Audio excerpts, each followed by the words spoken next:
which is Rice Krispie treats, Swedish fish, and fruit roll-ups that will be assembled to look as much like sushi as I can get it.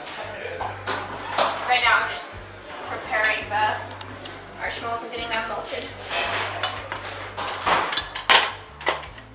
So there's two basic designs that they'll look like. One, I think it's called a California roll.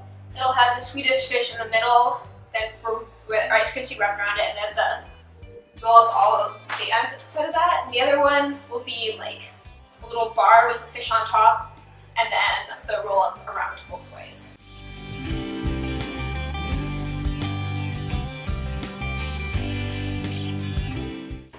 I'm making the sushi rolls, so I have strips of the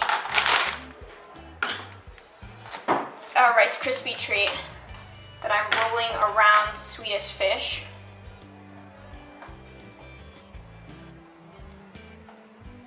And then once that solidifies a little bit and stops being quite so crumbly,